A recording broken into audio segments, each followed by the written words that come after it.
Friday afternoon, folks, in Honolulu. Ted Ralston here on our show Where the Road Leads at the ThinkTech Hawaii studios. Our program tonight is going to be, the episode tonight is going to be called Towards Personal Responsibility for the Environment. You know, those who watch this show know that we've talked about how technology and quality of life intersect and how we need to use technology to capitalize on our quality of life here. But there's more to technology than just circuit boards. There's also understanding how natural processes work and such like that. And we all see these opportunities for better ways to treat the environment. We all get taught about them in school. We all complain about the lack of them available to us and such. But here's two people on our show today who actually do something about the environment. They take personal responsibility, just like we've been talking in the past about cyber and other activities. They take personal responsibility in their own yards for really turning the environment in a positive direction. Let me introduce to Leslie Foster, my far left here, who is a worm wrangler. Yeah. And she brought with her 1,000 of her favorite worms. And we have Pat Chung next to me, and Pat is worms and a lot more. So these two ladies have not met yet, and so we're going to have some interactions here, and we're going to, I think some of these worms are fighting worms, right? So we can have a little combat right here, worm combat. But we'll talk about worms, we'll talk about where this goes beyond that. And we had another idea just before the show began I'll bring up in a minute. But if I can start with Leslie, because Leslie has infected my wife with Margie with the concept of worms, to the point, Leslie, that we don't even have any green garbage in our house anymore. All the greens go. They all go. Yep. We even have a friend, you know her as well, I won't mention her name, Renee, that when she runs out of green waste, she goes to the store to buy green waste to give gourmet treat to her own worms. Anyway, Leslie, tell us a little bit about worms and how this all works. So I carry two different types of worms, actually. A composting worm is a worm that's going to take our food scraps and along with other organisms and bacteria, they will break that all down to create a rich vermicast. So the worm poop, basically. And it creates a medium that is a nutrient and life part of a potting mix for our plants. So they're breaking down all those great minerals and nutrients and everything from the foods and paper and making it available to our plants. Is there anything they won't convert? They're not into onions and garlic. They don't like garlic? Yeah, okay. Don't put it in there, it's gonna smell for a while. How about pizza? Yeah, not too bad. Really? Yeah, basically you want to keep out your meats, your dairy, because of our preferences. You know, we don't want to be involved with the bacteria that are involved with that breakdown process. It doesn't hurt the worms. The oils, so like salad dressings and that kind of thing, we try to keep out because it just gets yucky. One of the things that is not beneficial to a worm is papaya seeds. It will actually make them sterile. Not permanently, just temporarily, so people don't need to freak out if they got some papaya seeds in there. But most of us want them to flourish and make babies and make their eggs, so try to keep those out of the bin. Now you brought some of your favorite worms here with you today. I did. I actually brought two of the varieties. I brought our composting worms and I brought our backyard worms. So the composting guys, you can see this here. They are much smaller and darker than what people would be used to seeing out in the backyard. Definitely don't want to dig up the worms that you find in the backyard because they have another job, and I'll show those in just a moment. So these are the composters. They're surface dwellers. They want to eat above the surface of the ground, so that's why they're great for breaking down the ingredients that are laying on the ground. You're going to find these out in nature under manure piles. Luckily, I don't need to dig under those manure piles. But so cow pastures, chicken manure, horse manure, if it's plentiful and it's moist, there's probably some worms under there. What I carry is a mixture of red wigglers and Indian blues. Those are their common names. Red wiggler is your species that you're going to find more on the mainland North America, Europe, those areas that have climate changes. They're very adaptable. The Indian blues are our subtropic species. So they're very fragile when it comes to temperature changes and stuff. The reason I have the combination is because it's a very hardy colony. They won't interbreed, they don't fight over food, so they're very compatible and create a very successful environment. Are these native grown, or are these imported worms, or how do you think about neither that? of them are indigenous. The blues have been in the islands a lot longer than the reds, but both of the species have come in over the decades.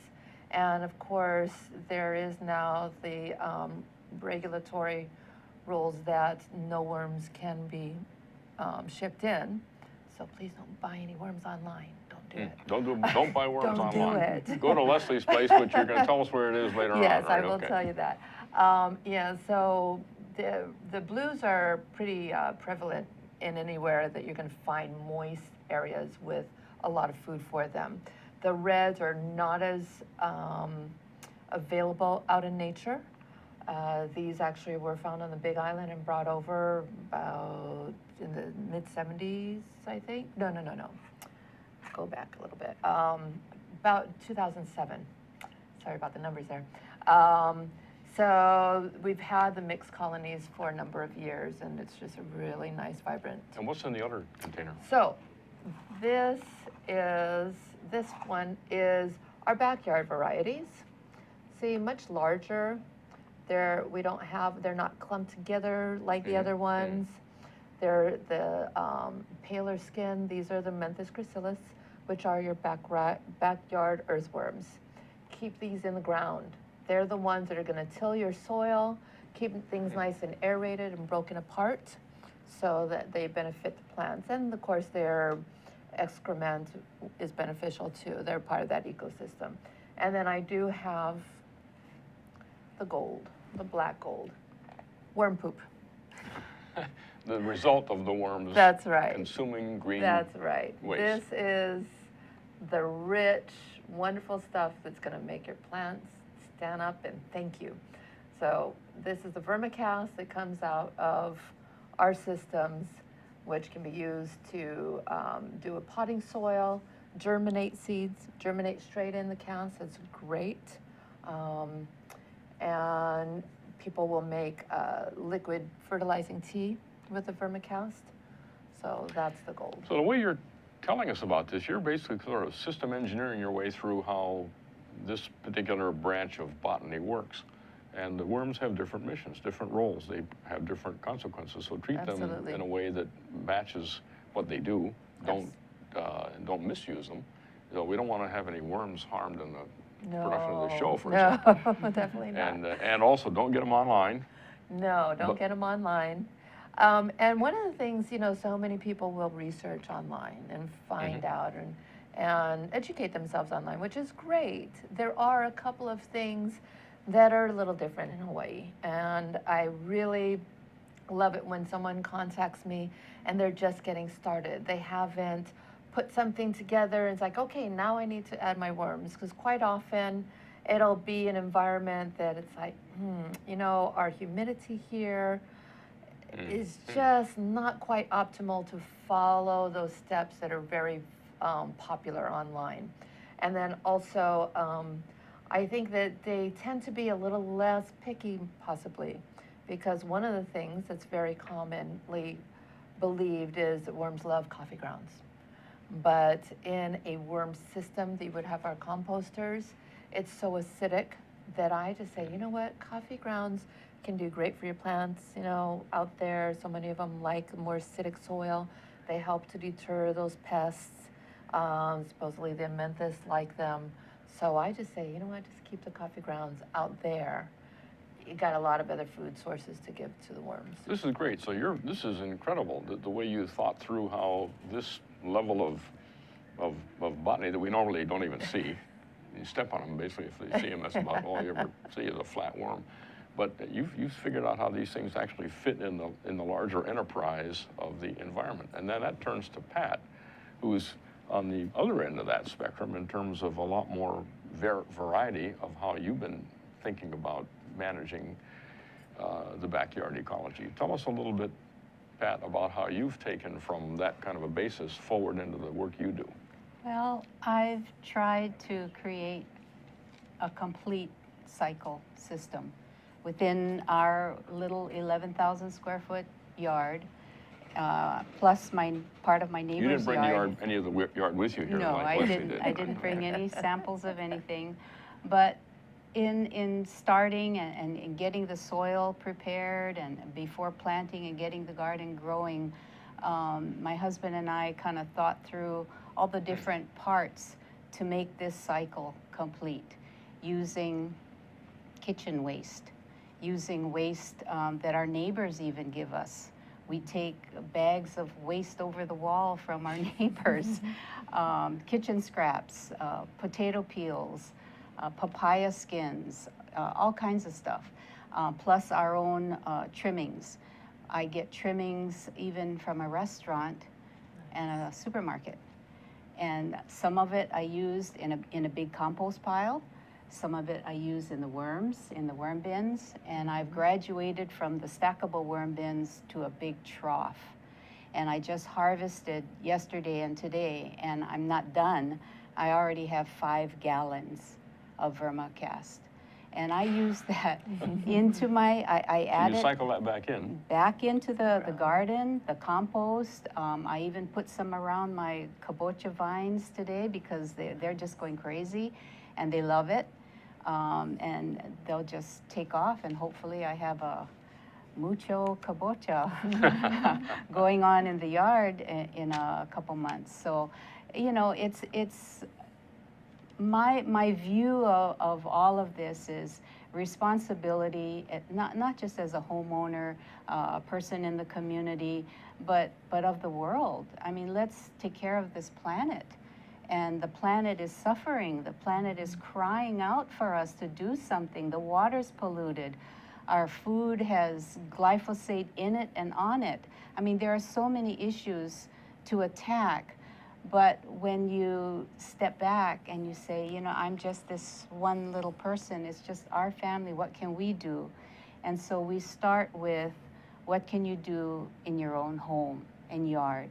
And hopefully by example, your children will pick up on it, your neighbors pick up on it. Yep. I've converted quite a few people that said they could never garden, and they are gardening. Your wife's friend and mine, Sarah out in Makaha, has thriving worms, and she didn't think she could do it. She's doing it. What's interesting here is worms come up over and over again. Oh, It's yeah. the basis for this whole thing. It's a part of the entire cycle. And I did hear once before, I can't remember where it was, but something about the DNA of worms is like one DNA count different from the DNA of human men. I don't know So, anything well, about we're gonna run a science experiment right here on this table, right here in J. Fidel's studio in a little bit after we get back from Oh, we are? our first break and see if we can find any proof to that statement. Well, what's intriguing here, again, this is there a level below worms? I mean, worms seem to be what the common tie here at Sarah's place and what you do and what Leslie does. Is there something, a level of I would say microorganisms. microorganisms Yeah. is somehow Yeah. even Yeah. below that? Yeah. Yeah, and you know, they're all part of the same This- ecosystem. And the worm is the top guy, The basically. word's the top dog. Top dog, Top yes, dog, all yes, right. Yeah. Now, would your worms get along with her worms, do you think? Oh, sure. Yeah, Okay. these are the kind I have. Is that I right? have these Okay. red ones, and I just asked her about this. Someone gave me some blue worms. She was moving to Maui and needed adoption services, and I took Worm adoption services? Yes, Okay. I mean, nobody wants to throw So you them got a hide of out. worms. Yeah. I got a whole yeah. bag, a bucket full, and they're beautiful blue. I never had those before, and I threw them all in, and I said, well, people, We're getting hope you it. get along. Yeah. And just add some new genetic Yeah, material to the mix, because they're Wow. inbreeding after all. They're in a closed. There's so many questions that come to mind here, and Uh-huh. just what you said so far, I just don't even know where to begin or where the questions might end, yeah. but just one simple one. If you're gone for a week on a trip somewhere, what do you do about a million worms that you've got. You've got 100 pounds of worms, I right? do. I've got And so- tons and tons. So, And right, they depend on you. They do, Yes. but if you have them in an area where it's shaded, not getting direct sunlight, they can be left alone for days and days at a time. What I usually do is have a willing child or grandchild come over and give them water. If Yeah. you put a lot of food on there before you leave and then cover it with, I use newspaper, shredded newspaper, keeps down bugs, There's smell. even a use for newspaper here. I use yeah. Yeah, everything. this is incredible. Let's, this almost sounds like a bunch of different shows popping off from this one in the future here with We could. your chickens here and other things. Yeah. But let's talk about a few other ideas when we get back from our first break here in about 30 seconds. Yeah, and Hi, I'm Ethan Allen. I host Likeable Science on ThinkTech Hawaii, and I do this because I care about science literacy in Hawaii. I want to spread the understanding that science is a vital and interesting part of everyone's life. I want to make sure the broadest possible spectrum of people understand the beauty and the value of science and realize that science plays out each and every day of their lives. I want you to understand that science is fun. So we bring onto this show each week guests who are scientists, from astronomers to zoologists, and we talk about what they do and how they do it.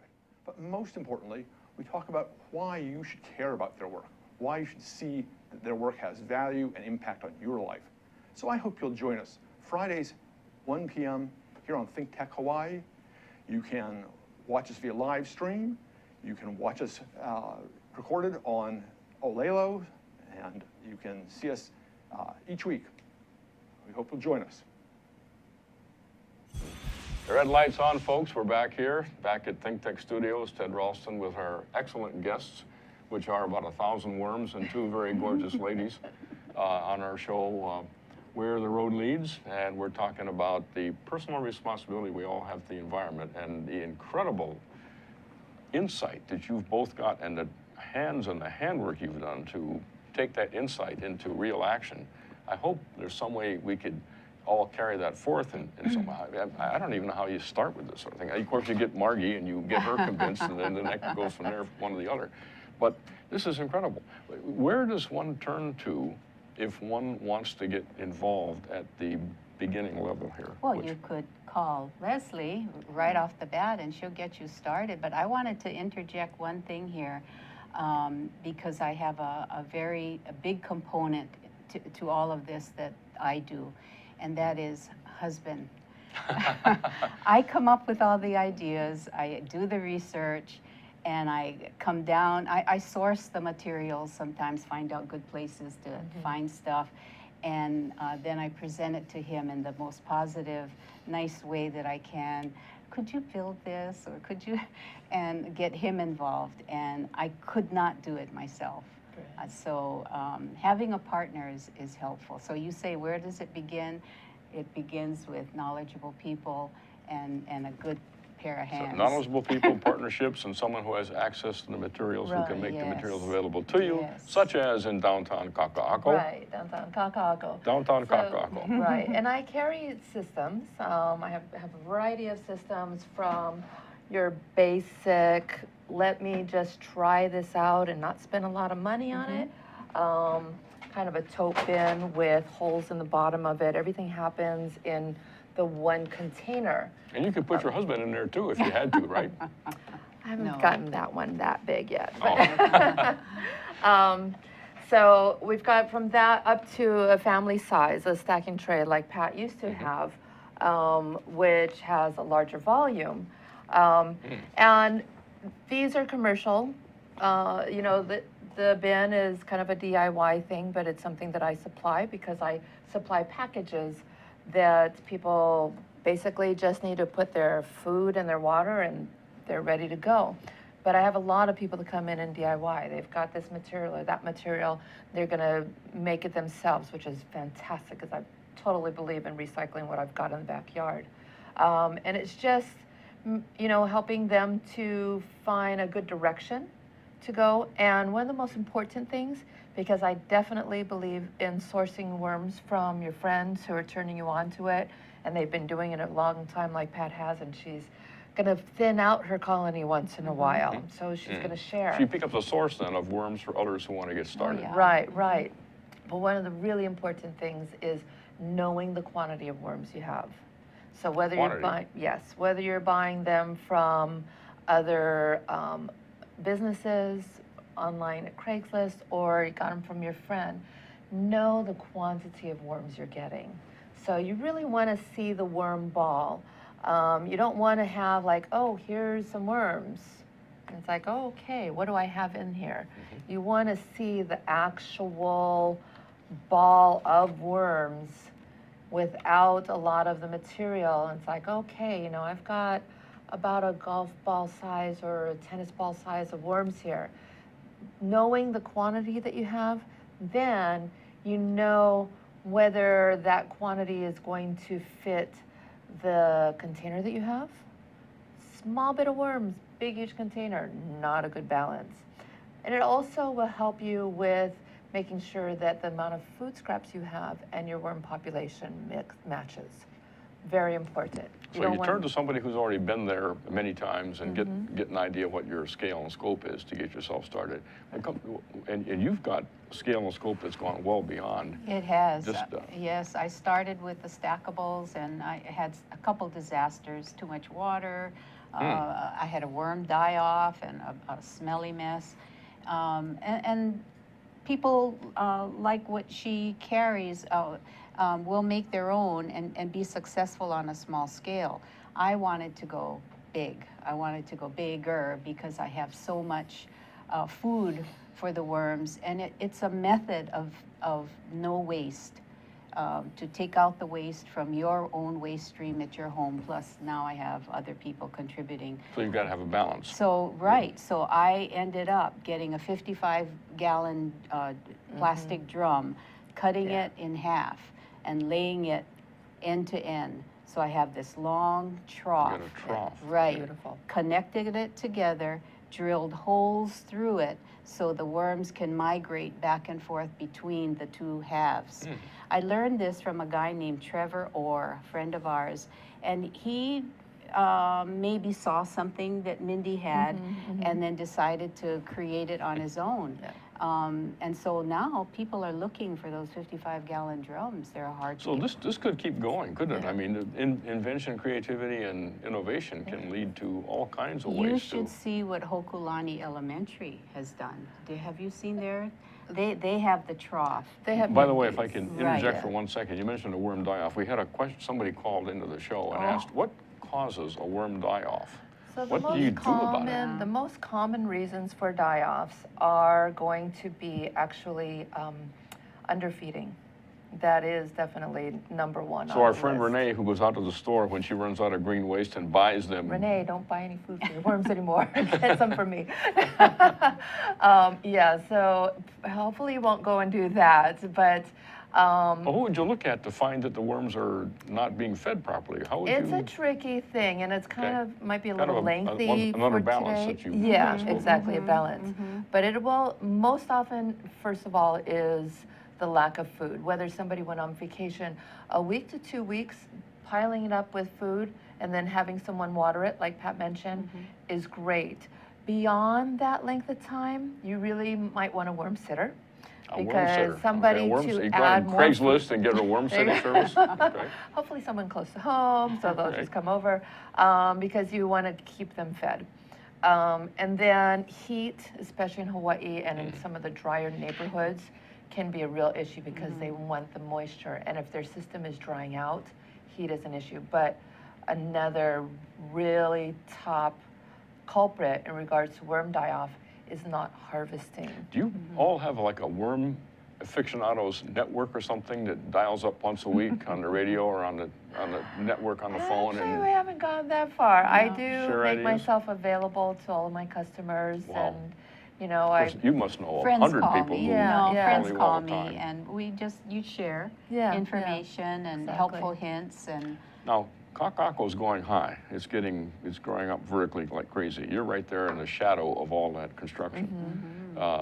Is there a component of this that could fit the condominium configuration? Absolutely, sure. absolutely. Whether it's that simple box that somebody puts under their kitchen counter, or my mother has a stacking tray out on her lanai. You know, so it's all of them could fit. And the things you want to do is, first of all, you know, so many condos have the fronting towards the west and that awful hot sun coming in the afternoons. So trying to keep your worms from getting that sun beat on them in the afternoons, one of the probably biggest challenge for a lot of condo owners. But other than that, it absolutely can be done in a condo. If you cook, you can do worms. If you have plants, you want to do worms. So the worms can take care of the plant waste as well as the excess food and the green waste and the food. A little bit. I actually, my personal preference is not to put too much of your plant waste into the worm bin. Your organisms that are in your soil really need mulch and all that dead organic material for their food, their sustenance. So I really like people to leave that stuff in their planter, their Leave it where garden. it normally would be. Right. Interesting. Feed those organisms. Let them thrive. And when you think about it, leaves, grasses, that type of thing. The people and those organisms, the worms, they must love you because you really think about them as a way that... I haven't got any fan mail from them yet, but well, we'll see. emails or something like that may be coming. But Pat, you've got a bit of an agenda to tell us a little bit about, right? Well, You wanna- my agenda has to do with food security and the fact that over 80% of our food is brought in from out of state. And there are many of us, just in my neighborhood, that have a few chickens that are doing worms, maybe have a small apiary for honey, making honey, and even a couple goats.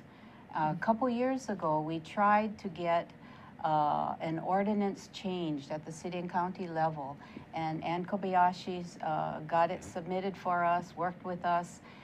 We had a couple hearings and it died. We worked quite hard on it. She did too. She was very, very helpful. But you have people, and I'm not critical of people in my neighborhood. It's nothing like that. But people will come out of the woodwork with strange comments, and it's from ignorance that it's going to be noisy, it's going to cause disease. Things like that were brought up at the city council level. And all we're trying to do is get an ordinance that's fair, that addresses the issue of people wanting to create produce in their own yard for family sustenance. 2 chickens is what's allowed per residential unit for City and County of Honolulu. That is not enough to feed a family of 4. So as this awareness comes up of people like you who go out and actually make things happen as opposed to complain about them, the insight can be condensed into guidance, into factors that fit on a family-by-family basis. You could even have a condominium version of chickens, I presume. I don't know why you couldn't In put Hilo, they chickens in it. tried. Yeah. They tried to get an ordinance where people in apartments could have a chicken. But the strange thing about our city and county ordinance is that the section that deals with these types of animals, chickens included, in that one paragraph says you can have only 2 chickens per residential household, but you can have 10 dogs. Oh my God, that's the 10 wrong dogs. balance. That is the wrong balance. Well, what good is that going to do anybody? Where were the cats in the city when that vote That's was made? completely out of hand too. So what we tried to do was bring in some common sense commentary about this and how helpful chickens are. Now, we're not talking about roosters. People get that confused. I got the media coming to my house and taking pictures of my chickens, and they cut away from the story, and what do they show? Feral roosters on the side of the road. which was completely not a part of that dialogue. I wanted to get into that. There's so many questions that come to my mind. We have to take a break here, but we'll come back to them in a minute. But questions on, I was just going to ask you about the feral roosters that are sitting out there. I was going to ask about the 2016 World Conservation Conference, which is coming to Hawaii in September of next year. And how this could be teed up in some way as a personal responsibility component within that. So many things to talk about, but we'll come back in about 30 seconds and carry on. Okay.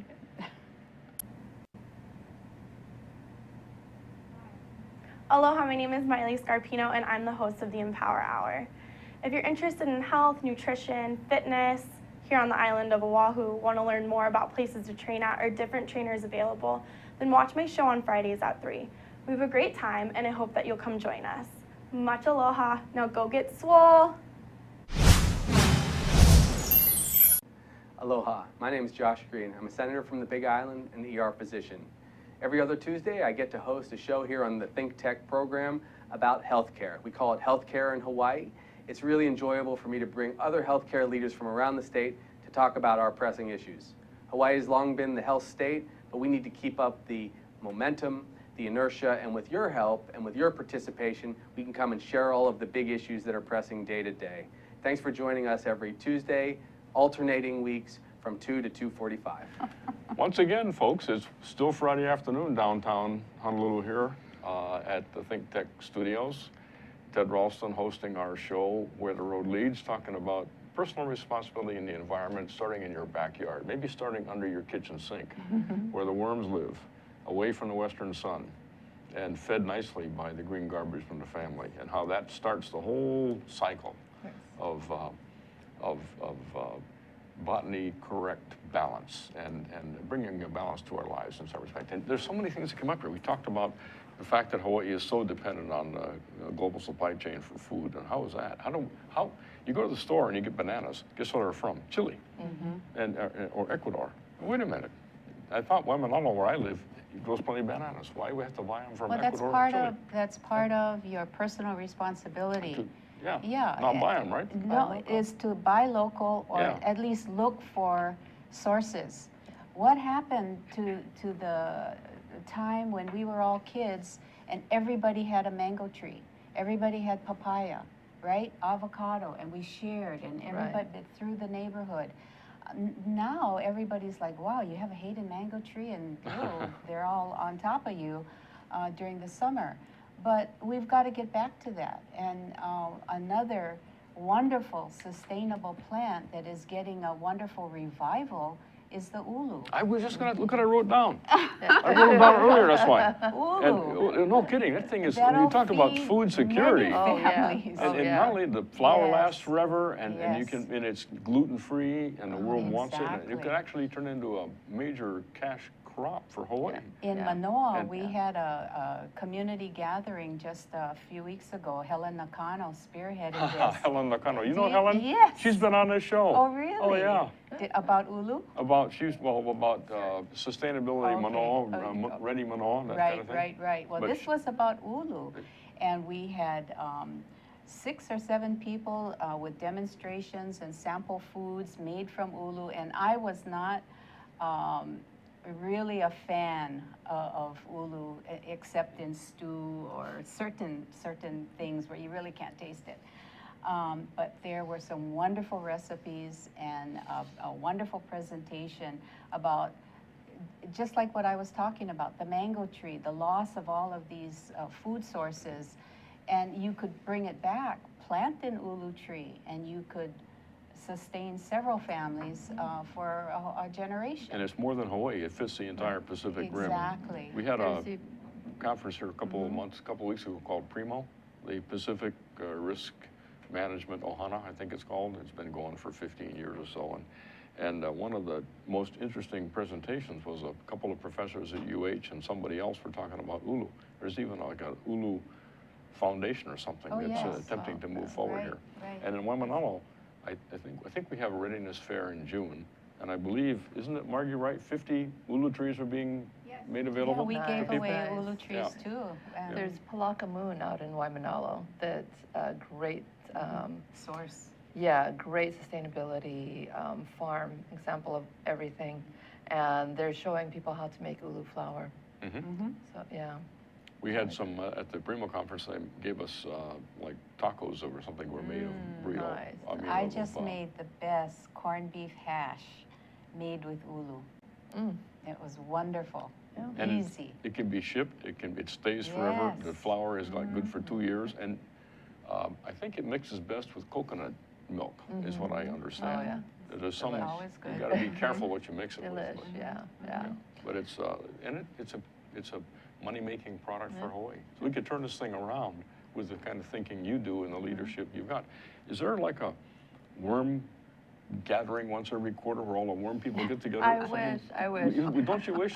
In Yeah. Kakako, you could do it right down to your place. I've actually thought, I actually did kind of put out there a little community day, and there wasn't a lot of response at this time. I probably didn't, my feelers were probably not that great and extensive. So but that's a good point. How do people get a hold of you? Leslie Uh, Foster, Worm Wrangler in Kaka'ako. Kokua worms. Kokua Worms. Kokua worms. Queen Don't Street. look up worm lady. Kokua worms. Queen Yeah. Street and And Cook. Queen and Cook. Yeah. Queen and Cook, okay. Yeah. I'm by appointment, so emailing me at kokuaworms@gmail is the best. Giving me a call is fine also. Whether you're a large-scale farmer or a condominium home or a Absolutely. 600 feet condominium. Absolutely. Come see And Leslie. if you're a dog owner, dog owners. Now, talking about the The pipeline that imbalance. you have. Yeah. Well, and, you know, the responsibility that we all have is to also lessen our footprint in our waste. And something that people don't realize is dog poop that can be processed through a worm system. Not through our typical stacking tray type of systems that are vertical or that basic bin, but something like Pat has that's horizontal. You can do dog feces. And if anyone's interested, definitely give me a call and I'll explain the process to you. That ties together really nicely with the entire issue of point source pollution getting into, say, Kauainui in Kailua. Urbanization generates mowed lawns, and mowed lawns generate nitrogen-rich fertilizer, and Right. also dogs and dog residue.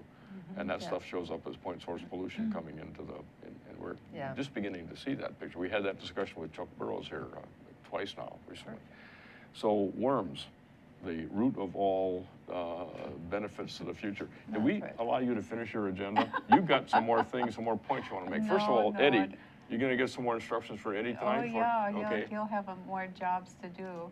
No, I'm just a single property owner, a member of the Wow. community that's just trying to do my share. And, you know, there are so many issues out there. There are so many issues of the environment, of food security. You got to pick your battles. Look at the GMO labeling issue. I mean, that has gone round and round, and we're not any closer to getting a labeling bill through our ledge. It's just not happening. But you have somebody like Gary Hoosier on Kauai who is going to Switzerland this week to speak at the shareholders meeting of Syngenta. He's going to stand up, I read he's about been that. given the mic, Good. and he's going to let them know that here this company that's based in Switzerland is polluting our air, soil, and water, and the pesticides, herbicides that they're using on our Aina is forbidden in Switzerland. They can't do it there, but they're doing it here. Yeah. So he's taking that agenda directly to them in Wonderful. Switzerland this week. So you have people that are so passionate and really trying to make a difference. So And on that passion, again, I'm not sure if we talked about it on camera or during the break, but the Makers Fair coming up May 9th at Iolani is a great opportunity to have some of these kind of discussions with some of your best friends here. Absolutely. And maybe even some composting examples going on or something with it. And I'll be glad on your behalf to talk to the Makers Fair leadership team and see if we can get a booth in there or a table in there on this very subject. It's from noon to 4 at Elani in the big education center there on the 9th of May. And secondly, the 2016 World Conservation Conference, 3,600 people are going to come here from around the world to see best practices. That doesn't necessarily mean that Hawaii has the best practices. It just means they're coming together to talk about them. Yeah. Why not show them some best Yeah, practices? So if we could figure out where the agenda is being set for that, and I don't know exactly, have some feelers that don't know the answer yet. I do hear that by about a month from now, we should begin seeing some agenda material showing up. Is it reasonable to think of you as the stimulus for this, getting other worm people together and thinking of a component for that 2016 World Conservation Conference? Absolutely, absolutely. Both worms, composting Composting, worms. And composting worms are only one part of, your possible decomposing systems. Hot compost piles out in the backyard, bokashi, black soldier flies. And actually, I hope you look into black soldier flies possibly someday for feed for your chickens. That's something that's definitely an easy thing, easy source for chicken owners to breed their own black soldier flies, and they're very rich in fat and protein. So they're a great feed source. And they're going to break down the meats and dairies and other stuff that we don't want to put with our worms because we're dealing with the cast and everything. So, whatever system they use, it's something that needs to just become more of a mainstream. It's pretty close, but definitely people doing in their backyards or under the counters on their lanais. There's some other components here that are interesting. There's a lot of discussion about green waste to biodiesel and fuel, even crops being raised for the purpose of generating oil and gasoline and fuel. Is that going to be like in competition for the composting piece, or can they live in harmony? I don't see that really, because this is material that is waste from our kitchens. It can be from our restaurants, from our schools. That's one level above the actual. Yeah, I think the crops that are waste. being grown and the materials that are being used for those biofuels are not really the mixture of your kitchen scraps, as far as I'm aware. I had heard that, or read that the biofuels, the crops being grown to create the ethanol and so forth that we're required to have in our gasoline here in Hawaii is a complete failure. It's a complete failure. Where do you get it? How does the public get accurate information on this? That's a really complicated situation. You could research it and get some information, but you're going to see that dye and be taken out of the gasoline shortly because it's a failure. So if you're utilizing crops to create more for fuel, I mean, you're taking away farmland that could be used for food. Oh, yeah. And here we have in Hawaii losing thousands of acres to development, short-sighted development like Ho'opili and Koa Ridge, and losing all that farmland. And yet there are all these agricultural companies, or I should say chemical companies, growing test crops on our land. It's not food. This is not food. So this goes back to the balance issue you brought up before. The balance starts in your backyard with what we spoke of before, of the different types of worms and the process they go through, and it extends all the way to the state scale. Absolutely. And one wonders where that's being envisioned. You can see it at the backyard level. You can see problems at the state level. How do we work this thing? It's awareness. What you're doing, what she's doing, it's the awareness, and it's spreading. I think more and more people do know. So we need to take that as the argument for the 2016 and see if we can't get some homegrown component within the 2016 World Conservation Conference to stand tall on this. The hour has about evaporated here. We've hit the end of our third segment on this show, and we still don't have Jay Fidel here to do our science experiment. No. So at this point, I'd like to thank you both very much, Leslie Foster, Pat Chung, for coming on the show and talking to us about this and you've opened the door to a lot of future shows here, I think, and in particular the 2016 World Conservation Conference, which we're standing you up for right now. So, Leslie, thank you so Thank much you, for coming Ted. on. Thank you. Pat, this has been a great conversation, Thank and I you. hope you've enjoyed it and Absolutely. inspired folks out there to take another look at under their own kitchen sink. Great. So Ted Ralston and our guest here and 1,000 worms that came along for the ride, signing off Friday. We'll see you next week. Have a nice weekend, everybody.